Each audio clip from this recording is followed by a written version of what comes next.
Assalamualaikum warahmatullahi wabarakatuh. Waalaikumsalam warahmatullahi wabarakatuh. Halo sahabat Bawaslu, apa kabarnya? Senang sekali saya Tio bisa kembali menjumpai sahabat Bawaslu masih di acara podcast Are-Are Bawaslu Kota Surabaya. Kalau episode sebelumnya kita udah ngobrolin banyak tentang penanganan pelanggaran di Bawaslu Kota Surabaya. Kali ini kita bakal ngobrol banyak tentang pengawasan pemilu. Apalagi ini kan sudah mulai tahapan ya tanggal 14 Juni 2022 kemarin. Nah, kalau ngomongin tentang pengawasan pasti harus kita ngobrol sama pakarnya pengawasan di Bawaslu Kota Surabaya. Di studio sudah hadir, beliau adalah Bapak Hidayat.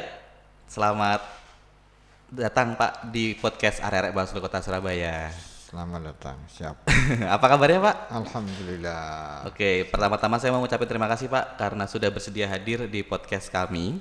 Nah, Bapak Hidayat ini, sahabat Bawaslu, adalah anggota Bawaslu Kota Surabaya, Kordif Pengawas dan Hubungan Antar Lembaga. Sebelum kita ngobrol tentang topik kita hari ini Pak, tentang pengawasan, mungkin bisa diceritakan sedikit Pak tentang pengalaman Bapak ya, sampai akhirnya kok bisa terjerumus nih Pak di Bawaslu Kota Surabaya nih Pak. Monggo Pak, mungkin bisa diceritakan. Terima kasih atas waktunya Mas Dio. Jadi kita kalau berbicara tentang pemilu secara pribadi mungkin ini bukan sesuatu yang asing saya kira ya, karena memang bergelut dalam dunia kepemiluan ini sudah dari masa mahasiswa dulu Mas. Jadi dari mahasiswa dulu itu memang aktif kami di gerakan-gerakan kemahasiswaan, di organisasi kemahasiswaan. Dan memang isu-isu yang sentral di kala itu memang isu tentang kebebasan berpendapat, kebebasan pers dan lain sebagainya. Karena mengingat memang kebetulan saya ini kan generasi yang lahir di era Orde Baru ya kan. Aktivis 98. Aktivis 98 dengan segala pernak-perniknya. Dan memang kalau kita berbicara tentang Orde Baru ini kan kita berbicara tentang sistem politik yang waktu itu kan memang dengan 3 partai politik ya. Waktu itu memang ada 1 golongan karya dan 2 partai politik, dan itu memang dirasa oleh teman-teman aktivis itu memang sedikit mengekang kebebasan pers dengan 5 paket undang-undang politiknya itu kan. Nah, maka kami waktu itu dengan teman-teman sering berdiskusi dengan teman-teman baik dengan teman-teman di UNER, dengan teman-teman di ITS maupun dari teman-teman dari luar kota, misalkan dengan teman-teman yang ada di UGM, yang ada di IKIP Jogja misalkan ya. Kita dulu memang sering misalkan ke Jogja dan sebagainya. Nah, dari situ memang muncullah ide-ide misalnya tentang bagaimana kita menciptakan atau membangun masyarakat yang secara lebih berdemokrasi lah. Maka sehingga kami tahun 96, 97 itu kan kami dari aktivis-aktivis mahasiswa di Surabaya itu kan sempat misalkan mengundang Mas Mulyana Wiskusuma almarhum lah sekarang ini kan. Yang waktu itu memang sebagai aktivis dari KIPP waktu itu memang, dan sehingga kami dengan teman-teman di Surabaya itu kan sampai mendirikan itu kan kami mendirikan KIPP di Surabaya. Dan memang itu memang luar biasa, kami waktu itu memang banyak dikejar oleh tentara sampai kami harus lari ke misalkan sampai ke daerah di dekat Pasuruan sana. Itu sore-sore hujan-hujan itu waktu itu memang luar biasa. Waktu saya masih ingat kami dari Unisa, dari IKIP waktu itu masih IKIP. Kami harus diskusi, setelah itu kami dikejar lari sampai ke Ngagel, setelah itu sampai ke daerah Bangil dan sebagainya itu kan. Nah, ini memang suatu hal sebagai upaya dulu ini bagaimana kita menciptakan pemilu di Indonesia ini pemilu yang jurdil waktu itu. Memang kalau kita pemilu di zaman Orde Baru itu kan dulu pemilunya pemilu yang luber aja kan, langsung umum bebas dan rahasia. Jadi ada tuntutan dari teman-teman Prodem itu memang bagaimana pemilu ada jujur adil, dan alhamdulillah itu diakomodasi di tahun di tahun pemilu ketika setelah era reformasi itu menjadi adanya jujur dan adil. Nah, ini adalah satu hal buah daripada perjuangan teman-teman 98 istilahnya kan. Kami memang ada di barisan 98 memang dulu memang memperjuangkan hal-hal seperti ini. Jadi kebebasan berpendapat, kebebasan menulis, pers dan lain sebagainya ini. Nah ini memang kalau kita berbicara ini kan, kalau kita berbicara misalkan di tahun Orde Baru itu seakan-akan ini kan pemerintahan Orba ini kan seakan-akan tidak akan bisa istilahnya berakhir lah istilahnya kalau kita lihat dengan sistem dan sebagainya. Jadi kami aktivis itu, saya itu misalkan dulu sempat misalkan ketika diculik itu kan sudah berpikiran, waduh ini kalau sudah diculik ini kita sudah repot ini nanti ke depannya. Tapi alhamdulillah kan asbab perjuangan itu kan sehingga apa namanya berhasil demokrasi dan adanya era reformasi sehingga Soeharto ini rezim Orde Baru itu bisa runtuh diganti dengan sistem yang multipartai yang lebih demokratis seperti saat ini. Ya, Nah, hingga ini kan sekarang. ya seperti sekarang ini adalah memang hasil perjuangan daripada teman-teman 98 dan lain sebagainya. Tanpa perjuangan itu saya kira memang siapa yang menyangka hari ini adanya multipartai. Kita dulu tidak ada pemikiran karena memang begitu apa namanya memang sistem pemerintahan Orde Baru itu sampai tingkatan RT RW tingkatan bawah itu kan dengan maksud tentara dengan diduksi ABRI-nya waktu itu kan dan sebagainya itu sehingga memang itu seakan-akan tidak mungkin ini Orde Baru akan menjadi tumbang, tapi asbab gerakan itu alhamdulillah memang sampai sekarang terjadi reformasi dan terjadilah multipartai seperti sekarang ini adalah perlu kita perjuangkan, artinya perlu kita jaga lah, jangan sampai memang kekuasaannya mutlak itu akan muncul lagi. Nah, memang seperti itu.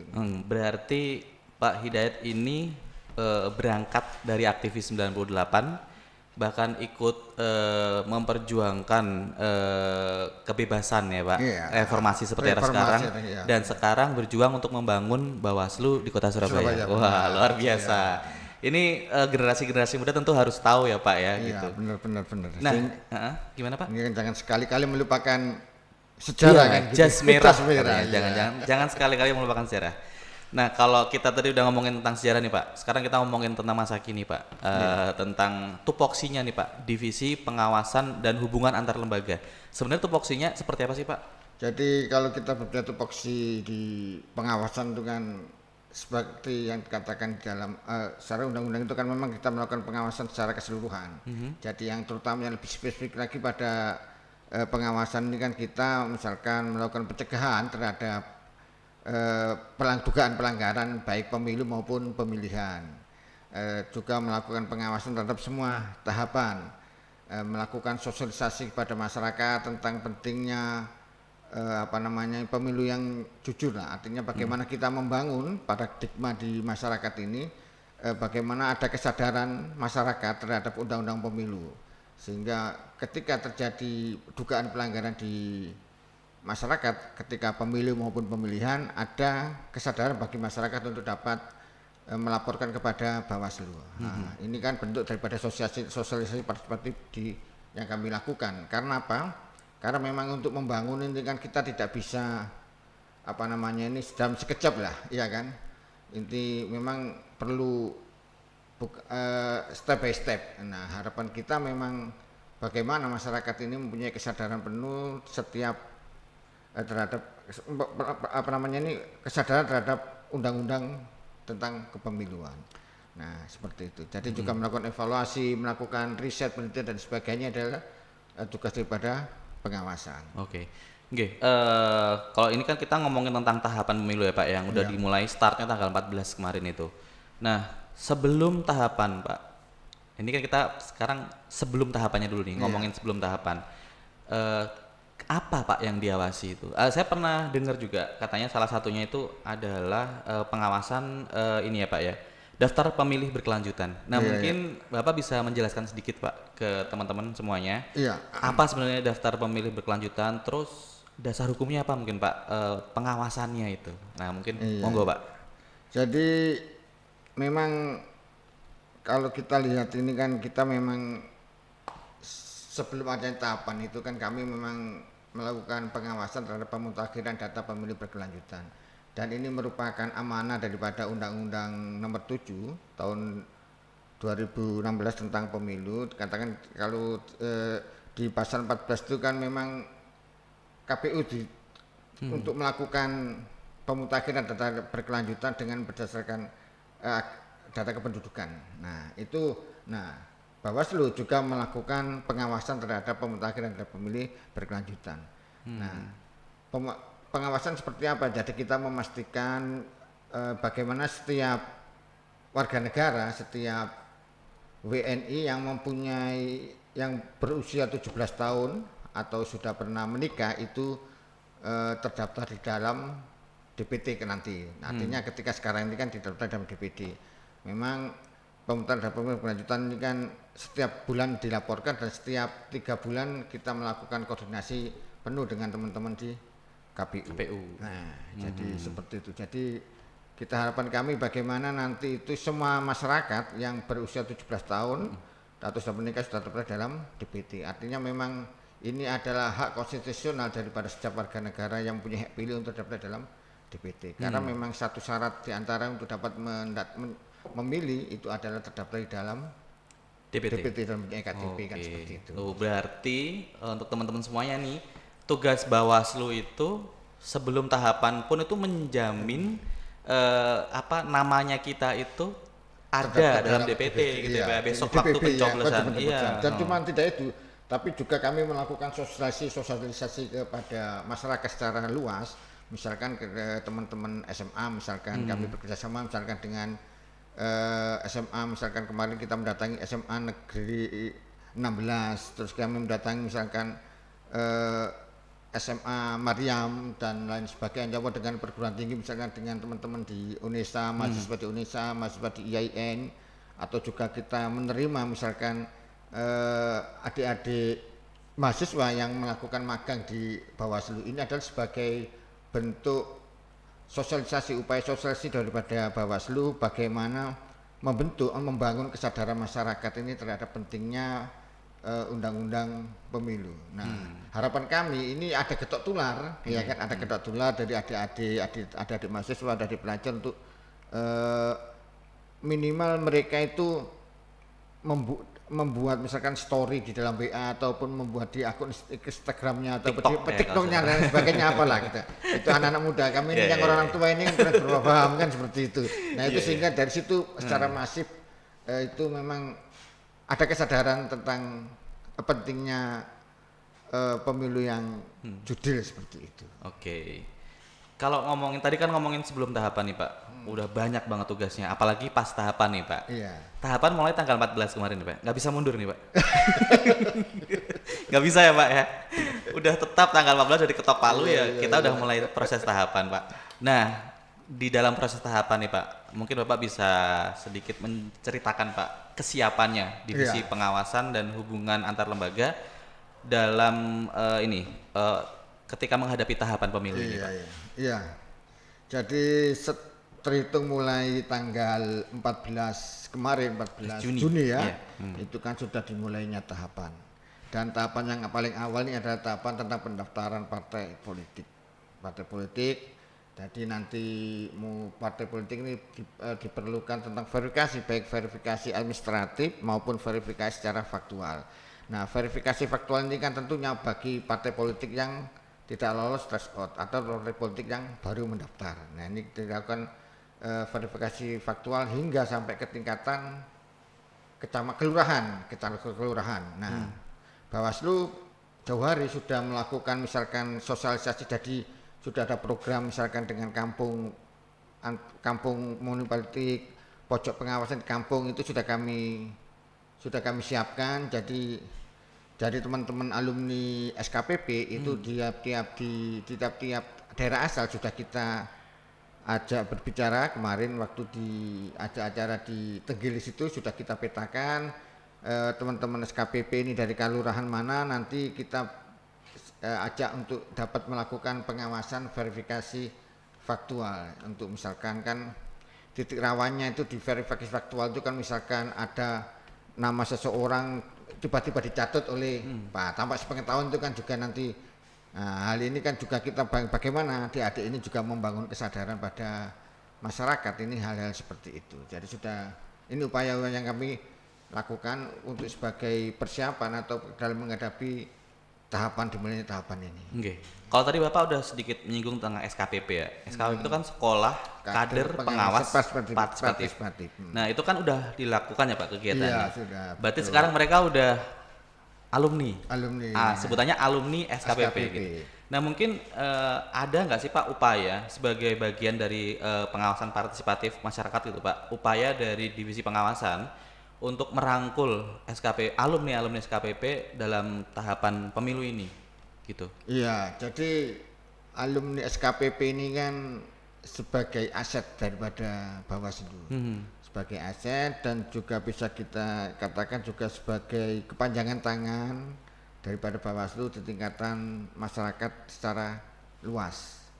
Nah, teman-teman SKPP baik yang dari angkatan tahun 2020, 2021 itu kita libatkan dalam setiap kegiatan-kegiatan Bawaslu Kota Surabaya.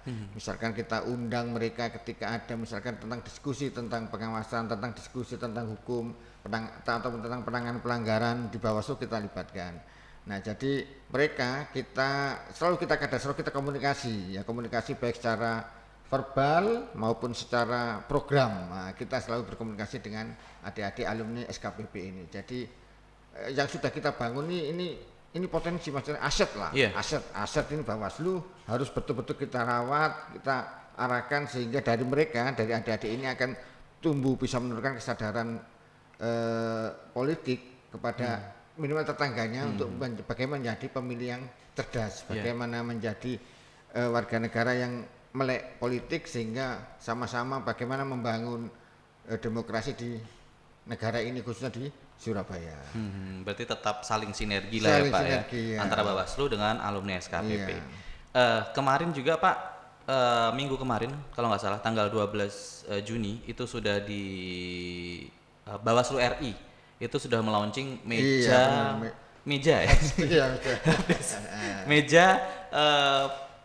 pemantau pemilu atau meja pendaftaran pemantau pemilu di Bawaslu Kota Surabaya pun juga sudah ya. Jadi nanti buat sahabat Bawaslu semuanya kalau main ke kantor Bawaslu Kota Surabaya itu nanti ada meja gitu, di situ ada helpdesk, meja pemantau gitu untuk pendaftaran pemantau Pak. Nah, itu seperti apa sih Pak konsepnya sebenarnya? Pemantau pemilu itu kemudian mungkin Pak bisa menjelaskan juga tentang helpdesk-nya itu Pak. Jadi helpdesk ini adalah sebagai upaya untuk mempermudah kita untuk melayani teman-teman pemantau untuk mendaftar, karena memang ibaratnya pemantau pemilu dengan Bawaslu ini kan ibarat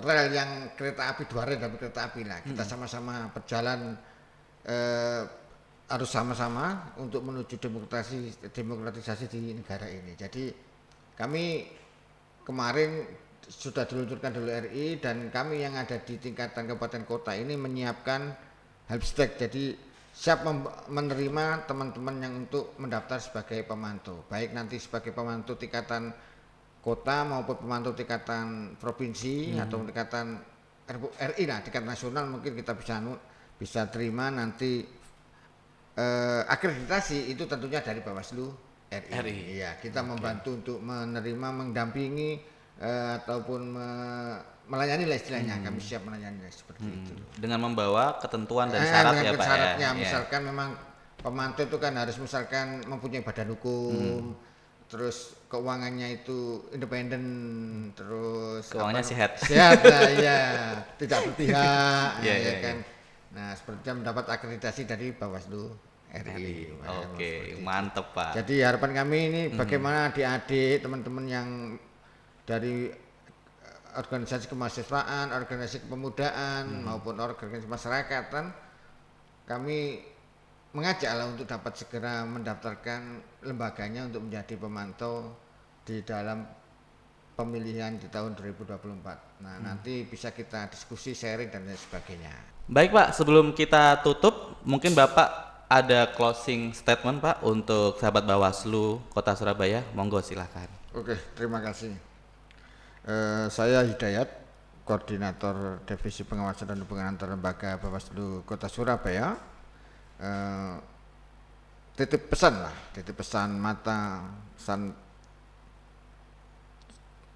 kepada warga atau kepada sahabat Bawaslu dimanapun berada untuk dapat kita sama-sama melakukan pengawasan terhadap pelaksanaan pemilu maupun pemilihan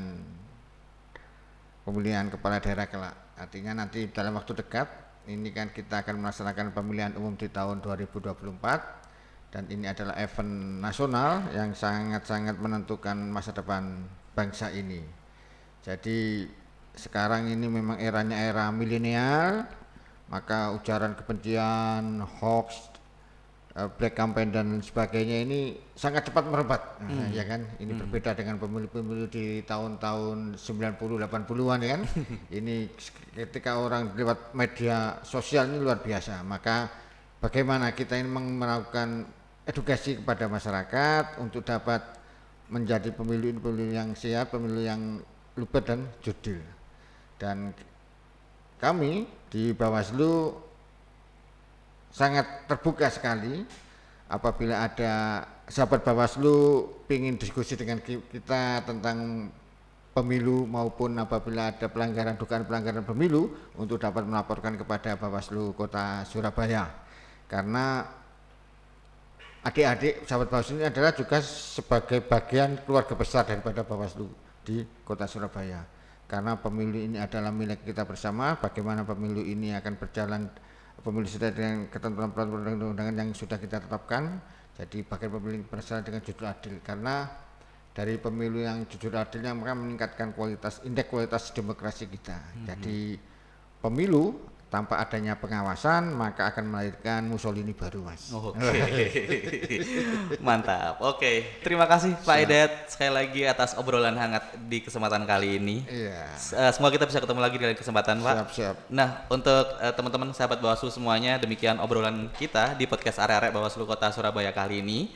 Nantikan episode-episode mendatang yang gak kalah serunya dari episode ini. Nanti kita masih banyak tema dan topik lainnya. Dan sekali lagi, jangan cuma dilihat ya, tapi juga di-subscribe, di-like, dan juga di-share ke teman-temannya semuanya. Dan juga kita punya banyak sosial media Bawaslu Kota Surabaya, pantengin terus sosial media kita juga, like dan follow sosial media kita. Sekali lagi terima kasih, semoga ilmu yang dibagikan Pak Edet tadi bermanfaat, dan salam awas. Wassalamualaikum warahmatullahi wabarakatuh. Waalaikumsalam warahmatullahi wabarakatuh.